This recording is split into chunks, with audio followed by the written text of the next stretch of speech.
الحمد لله الحمد لله نحمده ونستعينه ونستغفره ونعوذ بالله من شرور أنفسنا من يهد الله فلا مضل له ومن يضلله فلا هادي له ونشهد أن لا إله إلا الله وحده لا شريك له ونشهد أن سيدنا ونبينا وحبيبنا وطبيبنا وقلوبنا وأرواحنا محمد أرسله بالحق بشيرا ونذيرا وداعيا إلى الله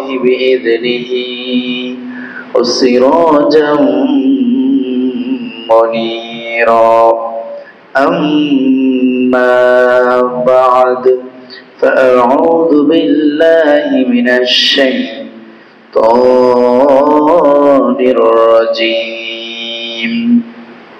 بسم الله الرحمن الرحيم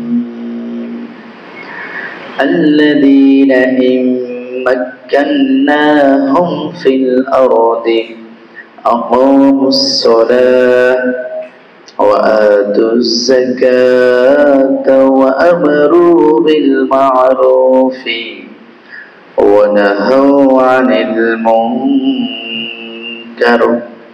ولله عاقبة الأمور وقال رب اشرح لي صدري ويسر لي أمري واحلل عقدة من لساني يفقهوا قولي إن الله وملائكته يصلون على النبي يا أيها الذين آمنوا صلوا عليه وسلموا تسليما اللهم صل على مولانا محمد وعلى آل مولانا محمد اللهم صل على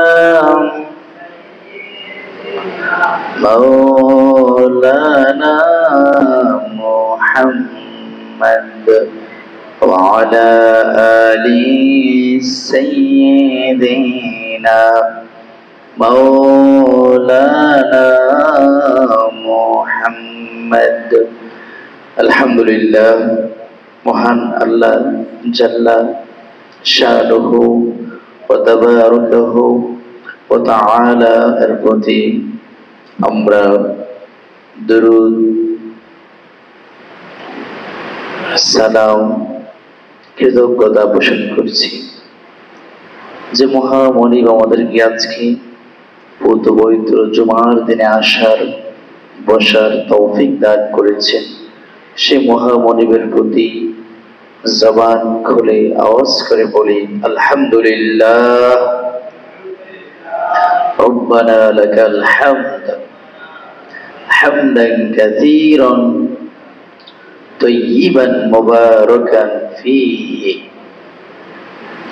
আজকে আলোচনার বিষয়বস্তু হিসেবে নিয়েছি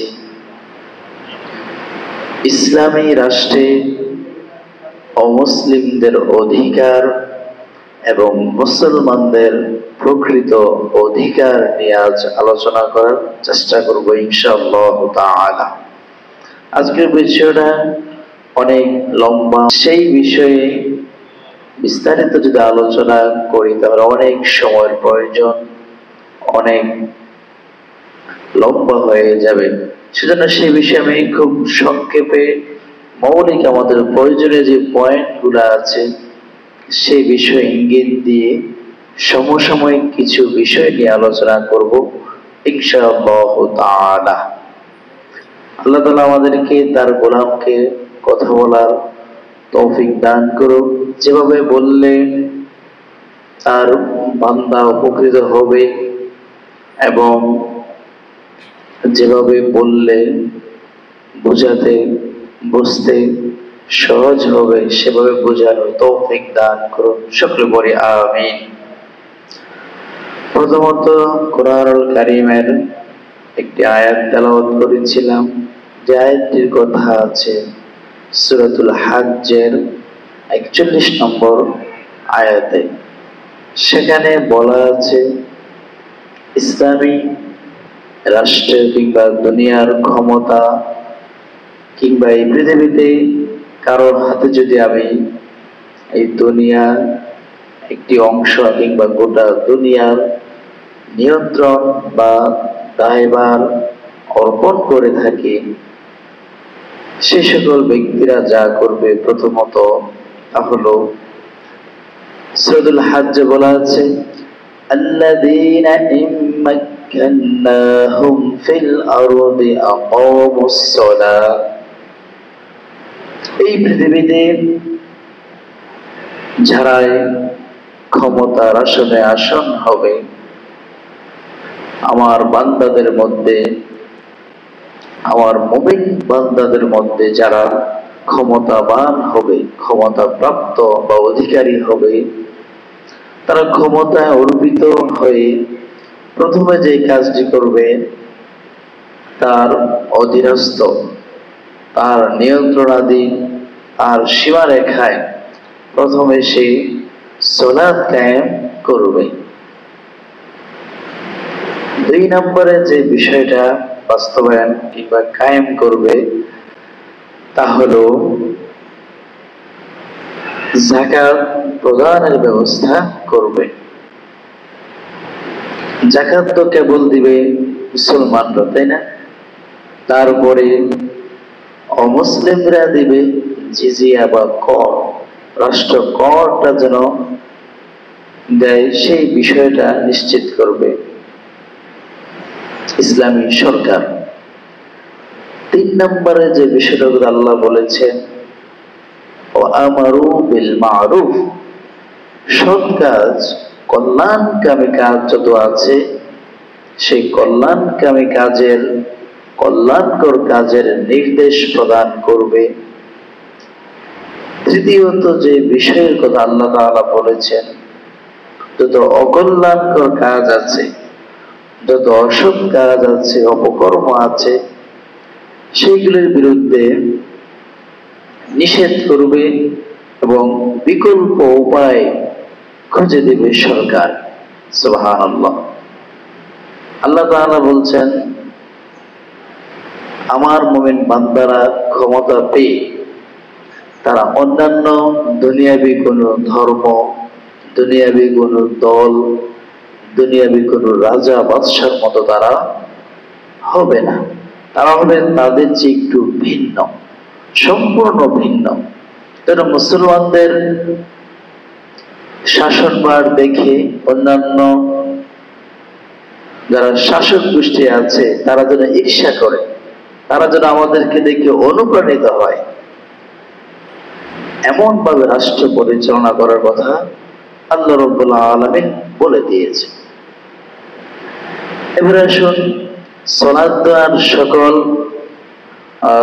একটা রাষ্ট্রে তো শুধুমাত্র মুসলমানই থাকে না, থাকে একটা রাষ্ট্রে বিভিন্ন ধর্ম, বিভিন্ন জাতি, শ্রেণী, গোষ্ঠী থাকে। ইসলামী সরকারের প্রথম কাজ যেটা হবে, সালাত দেওয়ার সময় পড়বে না, সামগ্রিকভাবে পুরো রাষ্ট্রের মধ্যে যেই বিধানটা বাস্তবায়ন করবে তাহলে নিরাপত্তা নিশ্চিত করবে। প্রত্যেকটা নাগরিকের জান মালের হেফাজত কিংবা নিরাপত্তা নিশ্চিত করতে হবে ইসলামী সরকার। দুই নম্বরে যে বিষয়টা নিশ্চিত করতে হবে ইসলামী সরকারকে, প্রত্যেকটা নাগরিকের খাদ্য এবং বাসস্থানের নিরাপত্তা নিশ্চিত করতে হবে।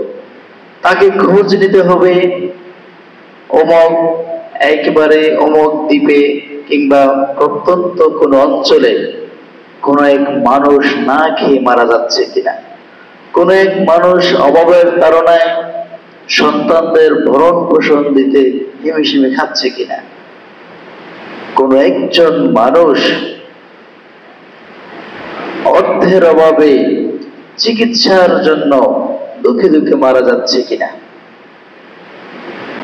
ইসলামী সরকারের আরেকটা অন্যতম কাজ, কল্যাণকর কাজের মধ্যে তার প্রধান কাজগুলির মধ্যে একটা হচ্ছে প্রত্যেকটা নাগরিকের মৌলিক চিকিৎসাগুলি ফ্রি করে দেওয়া, চিকিৎসা নিশ্চিত করা, চিকিৎসার অভাবে যেন কোনো মানুষ মারা না যায়। আজকে আমাদের এই দেশে 50 বছরে আমরা যে সরকার পেয়েছি, এই চিকিৎসা কি মৌলিক চিকিৎসার সময় কি আমরা ফ্রি পাচ্ছি? মৌলিক চিকিৎসার অভাবে কি আমাদের সমাজে, আমাদের গ্রামে, আমাদের বাড়িতে, আমাদের দেশে কি একজন মানুষও মারা যায়নি? অসংখ্য মানুষ হাসপাতালে যাওয়ার পরেও প্রসব বেদনা নিয়ে গিয়েছে, অন্তঃসত্ত্বা নারীর ওই মুহূর্তেও চিকিৎসার অভাবে, ডাক্তারদের অবহেলার কারণে অসংখ্য মায়েদের, অসংখ্য মা বোনদের মৃত্যু হয়েছে। তা কি সঠিক নয়? আমি কি ভুল বলছি? আমাদের এই দেবিদ্বার হসপিটালেও গত মাসে একটা প্রসব বেদনা নিয়ে মা গিয়েছিলেন। ওই নারীকে যখন প্রসব বেদনারত অবস্থায় হসপিটালে নিয়ে যাওয়া হয়েছে, তখন বেলা বাজে 2টা।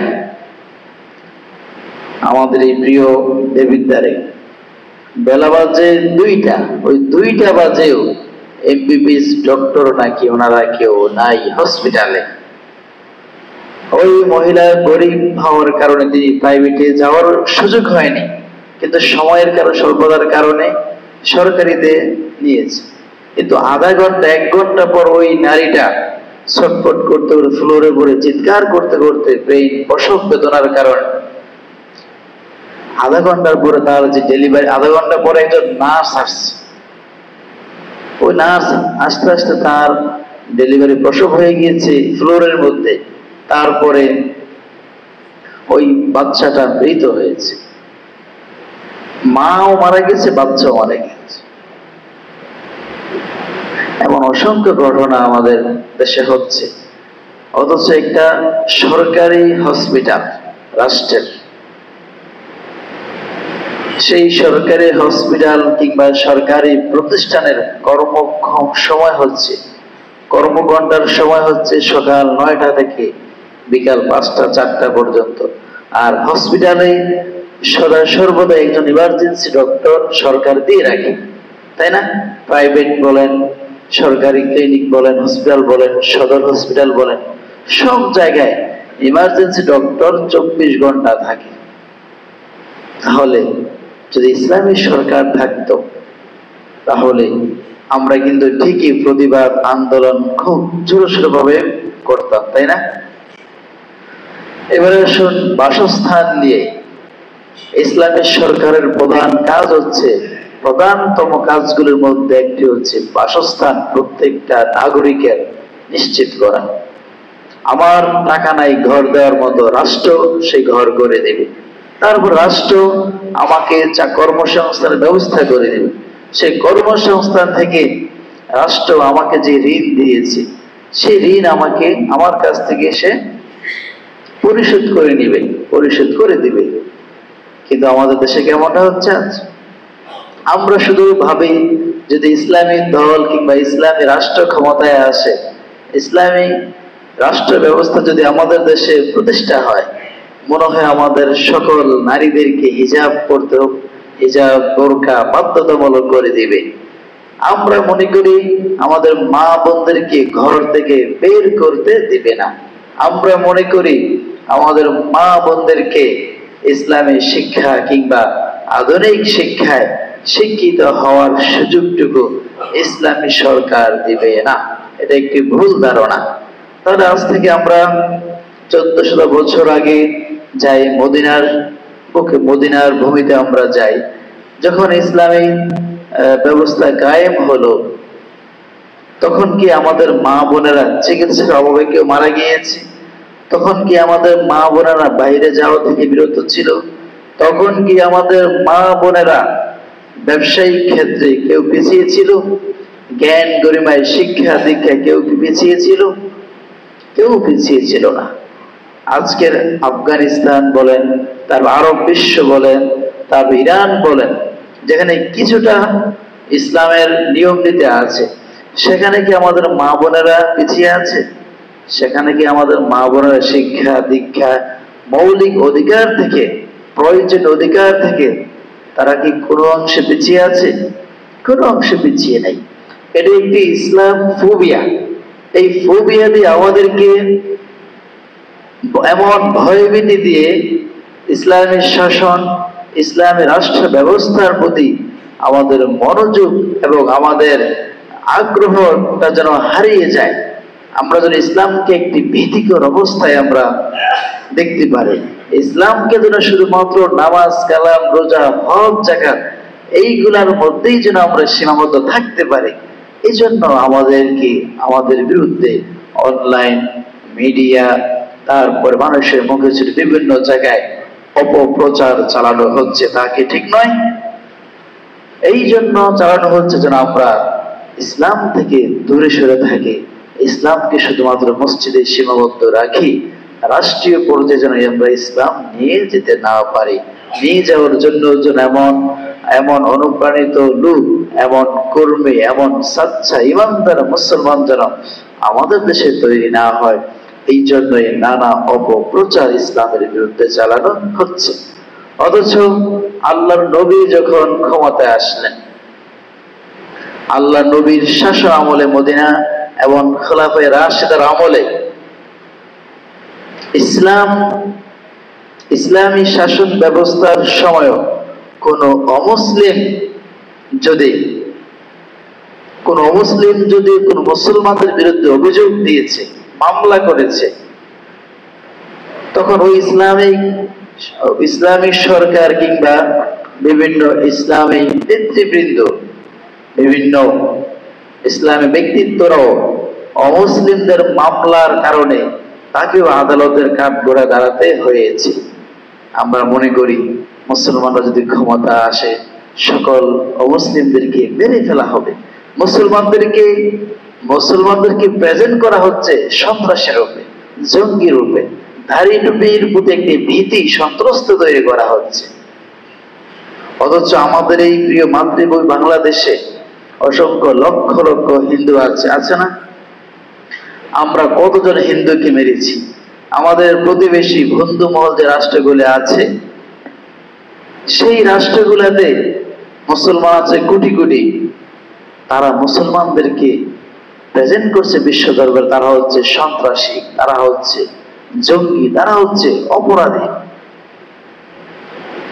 যদি ইসলাম ক্ষমতায় আসে, আসার পরে আল্লাহর নবী বলেছেন ইসলামী রাষ্ট্রে প্রত্যেকটা মুসলিম অমুসলিম প্রত্যেকটা নাগরিকের জানমালের নিশ্চয়তা যদি দিতে না পারে ইসলামী সরকার, তাহলে ইসলামী সরকারকে তার ক্ষমতা থেকে সরে যেতে হবে, সরে যাওয়ার নির্দেশ দেওয়া হয়েছে।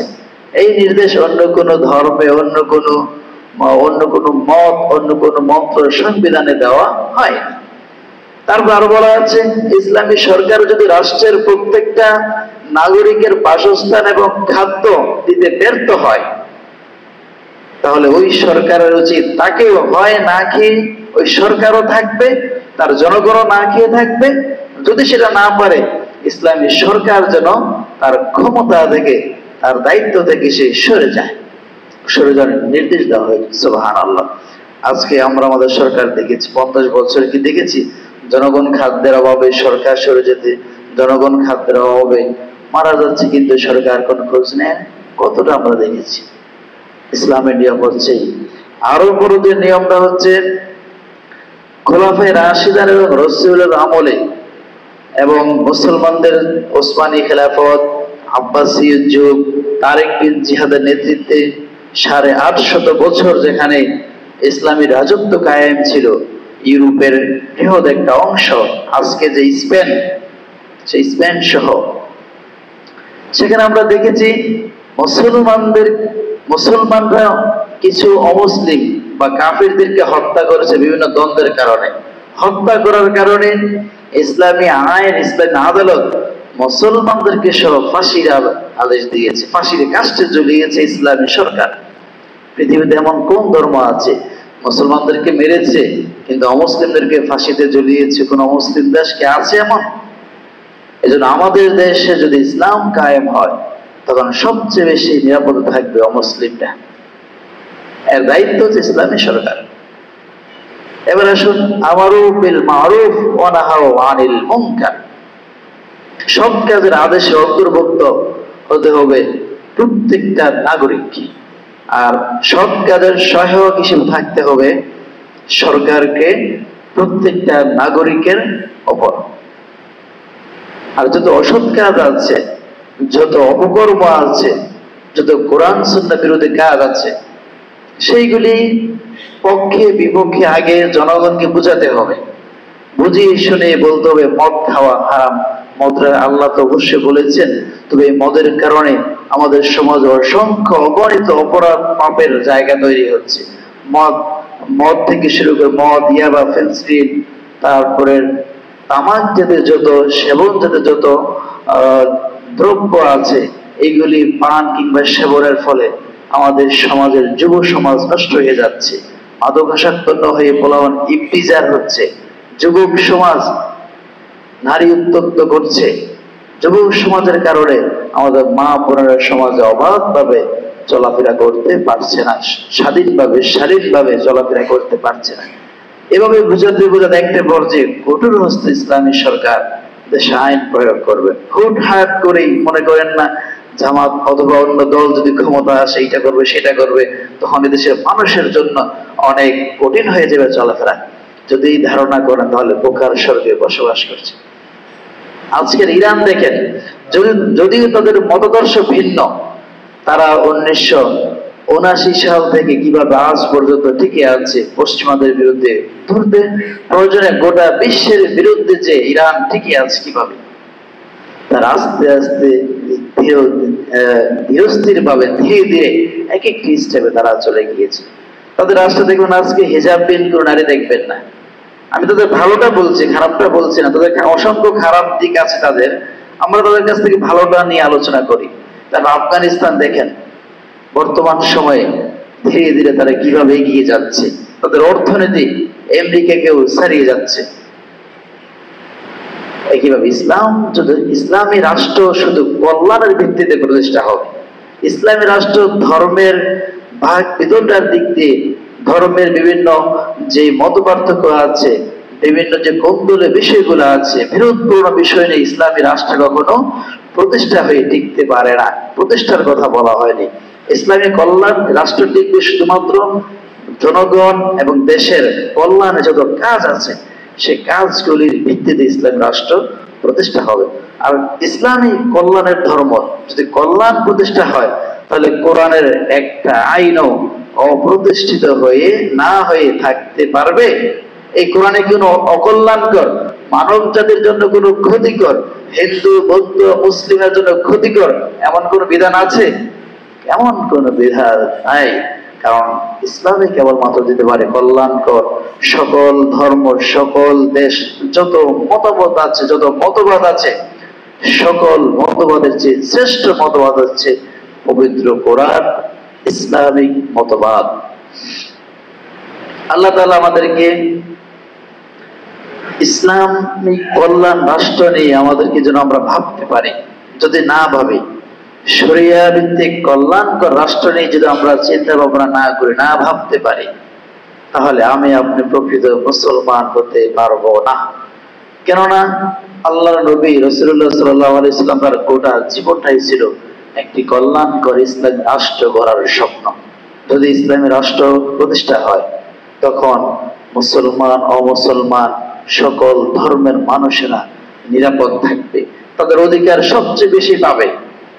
তারা একটি দালান করার জন্য, একটি বাড়ি করার জন্য কাউকে চাঁদা, কাউকে উৎকুশ, কাউকে সন্তুষ্ট করতে হবে না।